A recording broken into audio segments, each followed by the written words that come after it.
Gossamer Guardian, Sterling Locke. Part 1.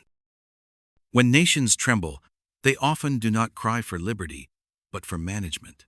Fear of an external enemy drives people not toward freedom, but toward the promise of control. They want the state to protect them, the general to save them, the planner to organize them. The flag becomes a shroud for reason, and from that shroud arises the ancient poison of collectivism. The irony is that collectivism always begins as a supposed defense against imposition. The nationalist condemns the foreign enemy's control, yet calls for his own government to seize greater powers. The Marxist decries the capitalist's greed, then demands a centralized state to confiscate and redistribute property. Both share the same fatal premise, that society is a machine to be operated by authority, rather than a living network of individuals pursuing voluntary exchange. Economically, collectivism, whether clothed in patriotic uniform or proletarian garb, destroys the very coordination it claims to perfect. The nationalist insists that production must serve the national interest. But what is that interest? It has no price, no signal, no voluntary measure. It exists only in the decrees of the powerful. In practice, this means resources are pulled from the market, from the minds of free people, and redirected into the black hole of bureaucracy and military industry. Efficiency dies, entrepreneurship withers, and innovation becomes an instrument of political fashion rather than human need. Meanwhile, the individual is told that his sacrifice is noble, that his rationing, taxation, and obedience are the price of security. Yet there is no security in dependency. There is only servitude to shifting slogans and power blocks. The collectivist state, whether nationalist, Marxist, or some other variation, feeds not on prosperity, but on submission. It converts productive energy into propaganda, human spirit into compliance, and capital into cannon fodder.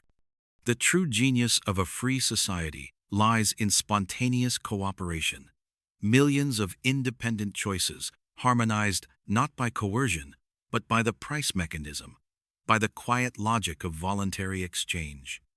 When people are left free to produce, trade, and think, wealth multiplies. When they are commanded, wealth shrinks. This is not mere philosophy. It is the observable law of civilization itself. Part 2. Those who believe safety comes from control always end by empowering the very forces they fear. To defend liberty by sacrificing it is to extinguish the flame in order to protect it from the wind. The free man understands that peace and prosperity cannot be engineered through collective obedience. They arise from the unchained mind, the open market, and the moral conviction that no man, no party, no general, no nation has the right to own another's life or labor. The fortress of authority always presents itself as a guardian. It promises vigilance, stability, and safety. Yet beneath the marble facade lies something far more fragile, a gossamer web spun from fear and suspicion. The greater the power amassed in the name of security, the thinner and more delicate that web becomes. It trembles with every whisper of dissent, every act of independence, every hint of disloyalty. And when it shakes, it does not merely restrain its enemies, it devours its own. As Mencken wrote, the urge to save humanity is almost always a false face for the urge to rule it. Nearly every political movement that has taken up the cause of fanatical protector has turned inward, hunting phantoms among its supposed allies and countrymen. The logic of control demands it. Once power becomes the means to preserve safety, safety itself becomes a justification for limitless power. The guardian becomes the warden. The protector becomes the persecutor. The state that was meant to defend the people begins to defend itself from them. Even those who begin with good intentions are not spared this corruption. A man with limited authority may err, but a man with unchecked authority can ruin nations by mistake. The greater the concentration of power, the greater the destruction that follows from even the smallest error in judgment. History's disasters are filled not only with villains, but with well-meaning men who believed they could manage society if only given enough control.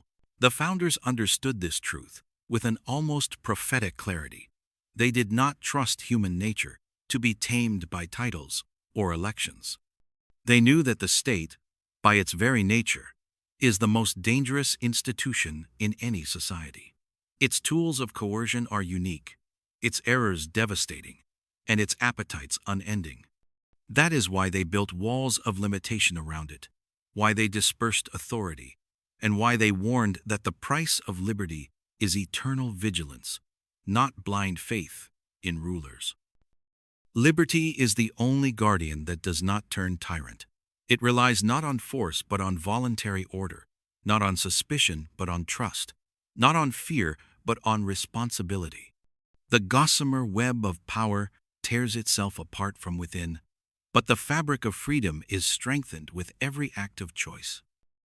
True security is not found in the trembling hand turned iron fist of authority, but in the steady resolve of a free people. Liberty is not the enemy of safety. It is the only foundation upon which any lasting safety can stand. The empire of fear promises security, but delivers ruin.